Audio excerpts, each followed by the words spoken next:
2024년 10월 29일 말씀 묵상하겠습니다. 함께 기도하겠습니다. 하나님, 우리가 삶을 살아가는 동안 하나님의 선하심과 인자하심을 경험하게 하시고 감사하며 살아가는 자 되게 하여 주시옵소서. 예수님 이름으로 기도했습니다. 아멘. 오늘의 말씀은 시편 107편 1절부터 22절까지의 말씀입니다. 말씀을 함께 살펴보시기 전에 개인적으로 말씀을 꼭 읽으시고 묵상하는 시간 가지시기 바랍니다. 107편 1절입니다. 여호와께 감사하라. 그는 선하시며 그의 인자하심이 영원함이로다. 여호와의 속량을 받은 자들은 이같이 말할지어다. 여호와께서 대적의 손에서 속량하사 동서남북 각 지방에서 모으셨도다. 아멘. 그렇습니다. 오늘 시편 107편의 저자는요, 여호와께 감사하라는 명령으로 이 시편을 시작하고 있습니다. 무엇 때문에 감사하고 있을까요? 바로 여호와 하나님의 어떠하심 때문입니다.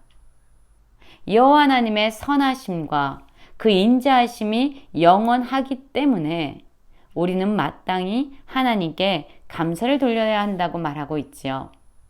여러분, 그러면 어떤 사람들이 감사할 수 있을까요? 자신이 얼마나 큰 죄인인지를 아는 사람, 그럼에도 불구하고 죄인된 자신을 하나님께서 속량하시고 구원하셨음을 경험한 자들, 그러한 사람들은 마땅히 감사할 수밖에 없습니다. 그래서 2절에서 보면 여호와의 속량을 받은 자들은 이렇게 말하고 있지요. 여러분, 우리가 얼마나 큰 죄인인지를 깨달아야만 우리는 우리를 구원하신 하나님의 은혜를 경험할 수 있습니다. 스스로 죄인인지를 알지 못하는 사람들은요, 그들에게 아무리 큰 구원의 은혜가 주어진다 할지라도 그들은 감사하지 않습니다. 자신이 얼마나 절망 가운데 있는 자인지를 깨닫는 사람만이 그 절망에서 자신을 건져내시는 소망 되신 하나님께 감사할 수 있어요.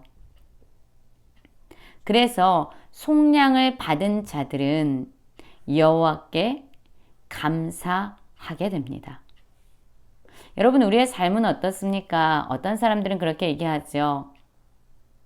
행복의 깊이, 행복의 정도는 그 사람이 얼마나 감사하는 삶을 살아가는가, 그 정도와 그 깊이와 깊이 관련이 있다, 비례한다 라고 말합니다. 진정 행복한 사람들은 감사하는 사람들입니다. 자, 그러면 여호와의 선하심과 인자하심, 그 선하심과 인자하심은 어떠한 모습으로 우리에게 나타나고 있을까요? 107편 4절을 보면 그들이 광야 사막길에서 방황하며 거주할 성읍을 찾지 못하고 줄이고 목이 말라 그들의 영혼이 그들 안에서 피곤하였도다 라고 말하고 있습니다. 어디로 가야 할지 알지 못하는, 그리고 거주할 곳도 미처 찾을 수 없는 이러한 방황하는 인생들, 그리고 줄이고 목이 말라서 영혼 안에서 깊은 피곤함을 느끼며 살아가는 이러한 사람들, 그러한 사람들이 여호와께 부르짖습니다. 근심 중에서 그들이 여호와를 찾고 있습니다. 여러분, 그러면 하나님께서는 어떻게 반응하실까요? 그렇습니다. 하나님은요, 자신께 부르짖는 자들을 외면하시는 분이 아닙니다. 그들이 어떤 상황에 있는지 보시고 그들의 신음을 들으시고 그들을 고통에서 건지시는 하나님이 되십니다. 방황하면서 어디로 가야 할지 모르는 자들을 바른 길로 인도하시고 거주할 성읍을 찾지 못하는 자들을 거주할 성읍에 이르게 하시는 분이에요. 그래서 사람들은 근심 중에 여호와께 부르짖을 때 그분의 선하심과 인자하심을 경험하게 되지요. 그리고 그들은 마침내 그들의 인생 가운데 행하신 하나님의 기적으로 말미암아 하나님을 찬송하게 됩니다. 줄이고 목이 말라서 영혼이 그들 안에서 피곤한 자들, 그러나 그럼에도 불구하고 그들이 하나님께 부르짖으면 하나님은 사모하는 영혼에게 만족을 주시고 줄인 영혼에게 좋은 것을 채워 주십니다. 여러분, 우리도 이런 하나님을 삶에서 경험하지 않습니까? 우리가 방황할 때, 우리가 줄이고 목이 마를 때 하나님을 찾으면, 그분께 부르짖으며 기도하면 그분은 우리를 바른 길로 인도하시고 우리의 영혼에 만족을 주십니다. 10절부터 보면은 사람의 흑암과 사망의 그늘에 앉아서 곤고와 쇠사슬에 매임은 하나님의 말씀을 거역하며 지존자의 뜻을 멸시함이라 라고 말하고 있습니다. 여러분, 우리도 때로는 흑암과 같은 어둠 가운데 머물게 될 때가 있습니다. 사망의 그늘과 같은 곳에 주저앉을 때가 있습니다. 공고함과 또한 모든 자유를 잃어버리고 쇠사슬의 매임과 묶인 삶과 같은 시간을 보낼 때가 있습니다. 그리고 그 이유는 때로 하나님의 말씀을 거역하고 하나님의 뜻을 멸시함으로 말미암아 오는 고난과 고통일 수 있지요. 모든 고통이 하나님을 향한 죄악 때문에 이루어지는 것은 아닙니다. 그러나 어떤 고통은 하나님의 말씀을 거역하고 그분의 뜻을 외면하기 때문에 주어지는 고통이 있습니다.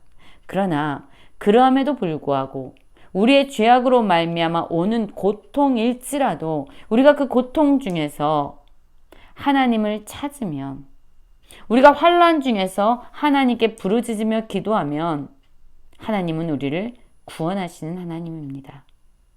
하나님께서 우리에게 고통을 주시는 목적은 우리를 죽이고자 하심이 아니에요. 우리의 마음을 겸손하게 하셔서 하나님을 찾게 하기 위함입니다. 하나님은 때로는 우리가 엎드려졌는데도 우리를 돕는 사람이 아무도 없도록 아주 우리를 곤고하고 외로운 상황 가운데로 몰아가실 때도 있습니다. 그런데 그건 역시 우리를 죽이기 위함이 아니라 우리의 심령을 겸손하게 하셔서 하나님을 찾으라고 하는 하나님의 사랑의 열심임을 우리는 알게 되죠. 우리가 죄악 가운데서 또한 고통 가운데서 하나님을 찾으면 그럼에도 불구하고 하나님은 우리를 흑암과 사망의 그늘에서 인도하여 내시는 선하시고 인자하심이 영원한 하나님이심을 우리에게 나타내 보입니다. 자, 우리는 그럼 어떻게 해야 될까요? 여호와의 인자하심과 인생에게 행하신 기적으로 말미암아 그를 찬송해야 할 것입니다. 8절도 동일하게 나오지요. 여호와의 인자하심과 인생에게 행하신 기적으로 말미암아 그를 찬송할지어다. 15절에도 동일하게 우리가 하나님을 찬송하는 삶을 사는 것이 마땅하다라고 반복적으로 강조하여 말씀하고 있습니다. 또 어떤 사람들이 있냐면요, 미련한 사람들이 있습니다. 이 미련한 사람들은요, 죄악의 길을 따르고 악을 범하는 사람입니다. 그래서 스스로 고난을 받기를 자청하는 사람들이죠. 여러분, 그러면 지혜로운 자들은 어떤 자들입니까? 바로 하나님을 경외하는 자들이에요. 지혜의 근본이 하나님을 경외하는 겁니다. 미련한 자들은 어떤 자들입니까? 하나님을 멸시하고 하나님을 거역하고 죄악의 길을 따르는 자들이죠. 그리고 스스로 고난을 자처하는 자들입니다. 이러한 자들에게 하나님은 분명히 심판, 징계의 회초리를 드십니다. 그들의 모든 음식물을 싫어하게 되고 사망의 문에 이르게 된다라고 말해요. 그러나 이런 자일지라도, 죄악 때문에 이러한 사망의 문에 이르는 자일지라도 그들이 고통 때문에 여호와께 부르짖으면 하나님은 어떤 하나님입니까? 그들을 고통에서 구원하시는 선하시고 그 인자하심이 영원하신 하나님입니다.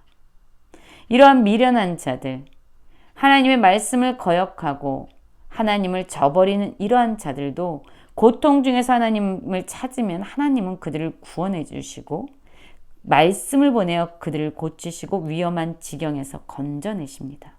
여러분, 하나님은 말씀을 보내어 우리를 치료하시는 하나님이에요.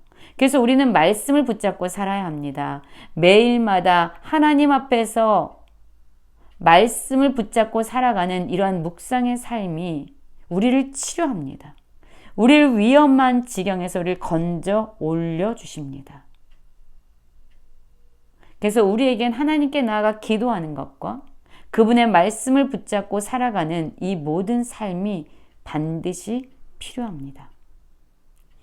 21절에서 그럼 이를 동일하게 또 반복적으로 말씀하죠. 여호와의 인자하심과 인생에게 행하신 기적으로 말미암아 그를 찬송할지어다. 감사제를 드리며 노래하며 그가 행하신 일을 선포할지어다. 그렇습니다.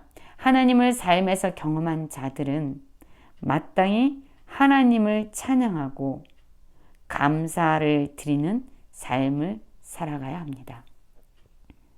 어떤 상황에 있든지 근심 중에 있든 고통 중에 있든 어떤 상황에서도 선하시고 인자하신 하나님을 찾아 그분께 부르짖기 원합니다. 그러면 그분은 우리를 구원해 주시고 놀라운 기적을 베풀어 주실 것입니다. 그리고 우린 다시금 그분을 찬송하고 다시금 감사하면서 그분의 은혜를 누리게 될 것입니다. 오늘도 하나님의 선하심과 그 인자하심의 영원하심을 경험하며 감사로 하루를 살아내는 모든 성도님들 되시길 간절히 기도합니다.